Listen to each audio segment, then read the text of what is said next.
Dear friends, welcome to Learn English Grammar with Madhavan Mash. ഇന്ന് ഞാൻ നിങ്ങളോട് പറയാൻ പോകുന്നത് പാസീവ് വോയിസ് എക്സാമ്പിൾ സഹിതമാണ്. ഒരു വാചകം ആക്റ്റീവ് വോയിസിലാണെന്ന് എങ്ങനെ അറിയും? അത് പാസീവ് വോയിസിലാണെന്ന് എങ്ങനെ അറിയും?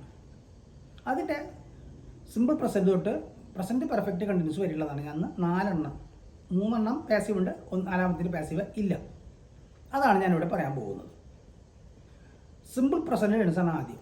എങ്ങനെയാണ് ഒരു സിമ്പിൾ പ്രസൻറ്റ് ടെൻസ് തിരിച്ചറിയുക? സിമ്പിൾ പ്രസൻറ്റ് ടെൻസ് തിരിച്ചറിയണമെങ്കിൽ അതിൻ്റെ സബ്ജക്റ്റ് കഴിഞ്ഞ് വരുന്ന പ്രെഡിക്കേറ്റ് പാർട്ടിൽ ക്രിയയുടെ V1 S രൂപമോ കാണും. Base form or S form കണ്ടാൽ അത് സിമ്പിൾ പ്രസൻറ്റ് ടെൻസിലാണെന്ന് മനസ്സിലാക്കാം.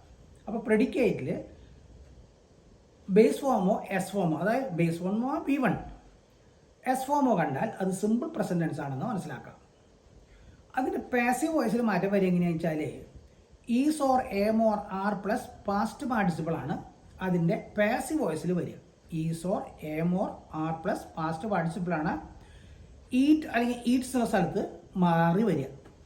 പാസീവ് ആക്കുമ്പോൾ നമുക്കറിയാം ഒബ്ജക്റ്റ് സബ്ജക്റ്റിൻ്റെ പൊസിഷനിലേക്ക് വരും. പ്രെഡിക്കേറ്റിൽ ഞാൻ ഈ പറയുന്ന മാറ്റങ്ങൾ ഉണ്ടാവും. സബ്ജക്റ്റ് ഏജൻ്റായിട്ട് പോകും. ഏജൻ്റ് എന്ന് പറഞ്ഞാൽ by him, by them, by us ഇങ്ങനെ മാറി വരും. ബൈ ഹെർ, ഇതിനാണ് ഈ ഏജന്റ് എന്ന് പറയുന്നത്. അപ്പോൾ ഒബ്ജക്റ്റ് സബ്ജക്റ്റിൻ്റെ പൊസിഷനിലേക്ക് വരും. പ്രെഡിക്കേറ്റിൽ ചെറിയ വ്യത്യാസം ഉണ്ടാവും. ആ ചെറിയ വ്യത്യാസമാണ് നമ്മൾ അടിവരെ ഇട്ട് പറഞ്ഞിരിക്കുന്നത്. അത് നിങ്ങൾ മനസ്സിലാക്കണം. പിന്നെ സബ്ജക്റ്റായി നിന്ന് സാധനം ബൈ എന്ന് വെച്ചിട്ട് കൂട്ടിച്ചേർക്കേണ്ടി വരും.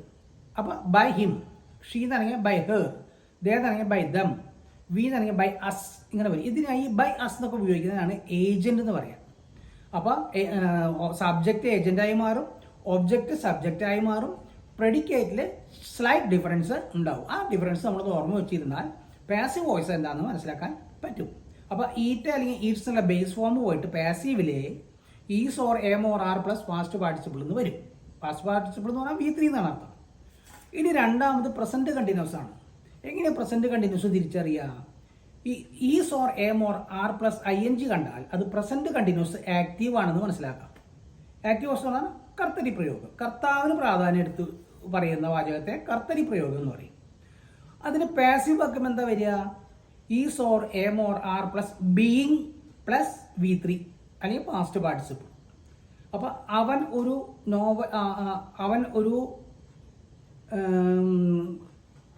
ആപ്പിൾ തിന്നുകയാകുന്നു എന്ന് പോയിട്ട് എന്തായി മാറും?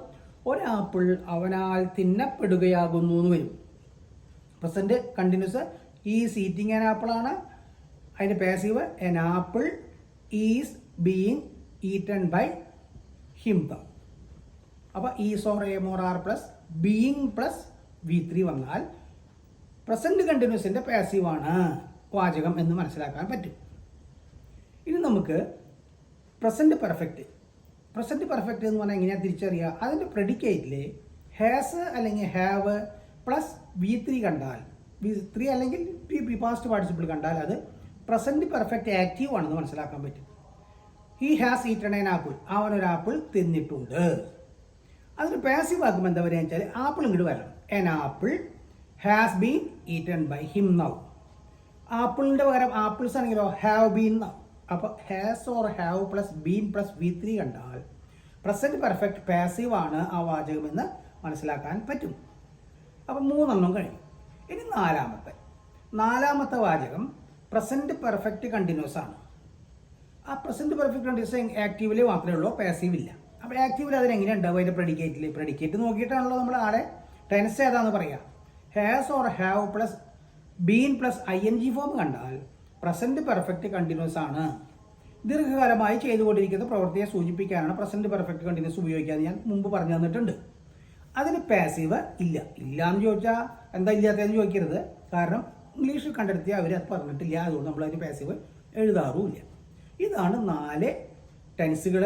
പ്രസന്റ് ടെൻസിൽ 4 അതിൽ 3 പാസീവ് ഉണ്ട്. ഇനി ഞാൻ നിങ്ങൾക്ക് ബോർഡിലേക്ക് കാണിച്ചു തരാം എക്സാമ്പിൾ സഹിതങ്ങൾ. ആദ്യം നോക്കൂ, സിമ്പിൾ പ്രസന്റ് ടെൻസ് ആണ്. സിമ്പിൾ പ്രസന്റ് എന്ന് പറഞ്ഞാൽ PRE എഴുതിയിട്ടുള്ളത്. അതിന് എങ്ങനെയാണ് നമുക്ക് തിരിച്ചറിയാം? ബേസ് ഫോം അല്ലെങ്കിൽ എസ് ഫോം ആണ് സിമ്പിൾ പ്രസന്റ് ആണെന്ന് മനസ്സിലാക്കുക. അപ്പോൾ ഉദാഹരണമായിട്ട് ഈ ഈറ്റ്സ് ആൻ ആപ്പിൾ, ദേ ആണെങ്കിൽ ദേ ഈറ്റ് ആൻ ആപ്പിൾ എന്നാണ് വരിക. അവൻ ഒരു ആപ്പിൾ തിന്നുന്നു. അപ്പൊ തിന്നുന്നു എന്ന് പറയുന്ന വാക്ക് ഈറ്റ്സ് അല്ലെങ്കിൽ ഈറ്റ്. ഇനി an apple is eaten by him, അതിന്റെ പാസീവ് ആണ്. ഒബ്ജക്റ്റ് ആപ്പിൾ, ആൻ ആപ്പിൾ എന്നുള്ളത് ഒബ്ജക്റ്റ് ആണ്. ഈറ്റ്സ് പോയിട്ട് ഈസ് ഈറ്റൻ എന്നായി മാറി. ഹി എന്നുള്ളത് ബൈ ഹിം, അതിനാണ് ഏജന്റ് എന്ന് പറയുന്നത്. ഒരു ആപ്പിൾ അവനാൽ തിന്നപ്പെടുന്നു എന്നാണ് അതിന്റെ അർത്ഥം. അപ്പൊ ഈസ് ഈറ്റൻ എന്ന് പറഞ്ഞാൽ തിന്നപ്പെടുന്നു. ഈസ് ഈറ്റൻ എന്നോ ആർ ഈറ്റൻ എന്നോ വന്നാൽ, ആം ഈറ്റൻ എന്നോ വന്നാൽ തിന്നപ്പെടുന്നു എന്നാകുന്നു. ഇനി പ്രസന്റ് കണ്ടിന്യൂസ് എങ്ങനെ തിരിച്ചറിയാം?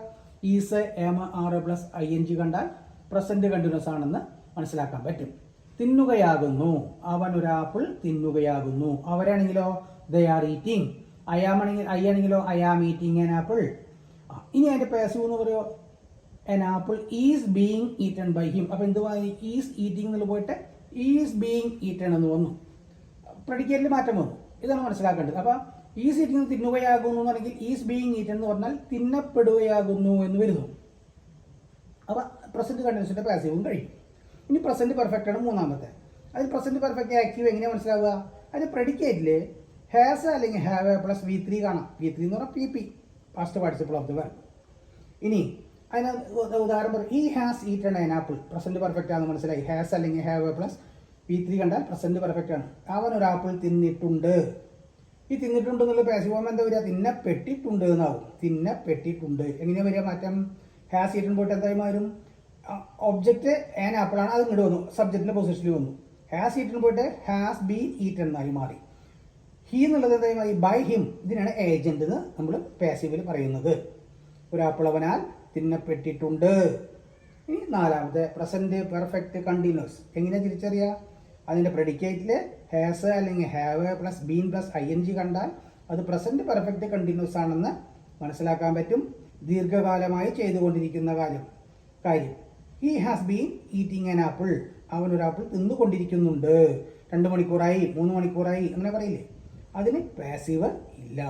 ഇങ്ങനെയാണ് 3 പാസീവും ഒരു ആക്റ്റീവും. അപ്പോൾ പ്രസന്റ് ടെൻസിലെ പരിപാടി കഴിഞ്ഞു, പാസീവ് കഴിഞ്ഞു. ഇനി നമുക്ക് അടുത്ത ക്ലാസ്സിൽ നമുക്ക് പാസ്റ്റ് ടെൻസിന്റെ എക്സാമ്പിൾ ഞാൻ പറഞ്ഞു തരാം. അതിന് മുമ്പായിട്ട് നിങ്ങൾ ഇത് കൃത്യമായിട്ടൊന്ന് എഴുതി പഠിക്കുക. എക്സാമ്പിളുകളെല്ലാം നോക്കി എഴുതി പഠിക്കുക. അതിൻ്റെ നിയമങ്ങൾ മനസ്സിലാക്കി വയ്ക്കുക. അതിൻ്റെ പ്രെഡിക്കേറ്റ് കണ്ട ഉടനെ തിരിച്ചറിയണം. ഇത് ഇന്ന ടെൻസ് ആണ്, ഇന്ന ടെൻസ് ആണ്, ആക്റ്റീവ് വോയിസ് ആണോ പാസീവ് വോയിസ് ആണോ എന്ന് തിരിച്ചറിയാൻ നിങ്ങൾക്ക് പറ്റണം. ഇതിൽ ശ്രമിച്ചാൽ മാത്രമേ സാധിക്കുള്ളൂ. വലിയ ബുദ്ധിമുട്ടൊന്നുമില്ല. 20 വാചകം എഴുതാൻ പറ്റുമെന്ന് പറഞ്ഞാൽ നിങ്ങൾക്ക് ഇതിലും വലിയൊരു കഴിവില്ല. അതിലപ്പുറം ഇംഗ്ലീഷിൽ ഒരു വാചകം എഴുതാനുമില്ല. ഈ പറയുന്ന ടെൻസിനപ്പുറം ഒരു വാചകം ഇല്ല. ഇനി പാസീവ് എല്ലാം കഴിഞ്ഞാൽ പാസ്റ്റ് ടെൻസും ഫ്യൂച്ചർ ടെൻസും കഴിഞ്ഞാൽ പിന്നെ വേറെ കുറേ എക്സാമ്പിളുകളുണ്ട്. ഇതിൽ ചെറിയ സ്ലൈറ്റ് ഡിഫറൻസ് ഉണ്ട്. ഈ പ്രിൻസിപ്പിൾ ലംഘിച്ചുകൊണ്ട് ഇപ്പോൾ നമ്മൾ സൈക്കിൾ ഔട്ട് പഠിക്കുമ്പോൾ എല്ലാവരോടും പറയില്ലോ, നേരെ നോക്കണം, നിവർന്നിരിക്കണം, പെടലുമെന്ന് കാലെടുക്കരുത് എന്നൊക്കെ പറയും. പക്ഷേ സൈക്കിൾ ഔട്ട് പഠിച്ചു കഴിഞ്ഞാലോ ഇതൊന്നും നിയമം ബാധകമല്ല. അതുപോലെ തന്നെയാണ് ഗ്രാമർ അങ്ങോട്ട് കയ്യിലായി കഴിഞ്ഞാൽ പിന്നെ നമുക്ക് സ്ലൈറ്റായിട്ട് അത് നിയമങ്ങളെ ലംഘിക്കാനുള്ള ഇത് പറഞ്ഞു തരും. ആദ്യം അടവുകൾ പഠിക്കുക, പിന്നെ അടവ് ഒഴിയാൻ പഠിക്കുക. അങ്ങനെയാണ് നമ്മൾ സാധാരണ കണ്ടിട്ടില്ല. ഏത് കലയും അങ്ങനെയാണ് പഠിക്കുക. ആയതുകൊണ്ട് ഇന്ന് നിങ്ങൾ ക്ലാസ് കേട്ടവർക്കെല്ലാം എൻ്റെ നന്ദി, നമസ്കാരം. ഇന്ന് ഞാൻ ക്ലാസ് നിർത്തുന്നു. അടുത്ത ദിവസങ്ങളിൽ നമുക്ക് വീണ്ടും കാണാം.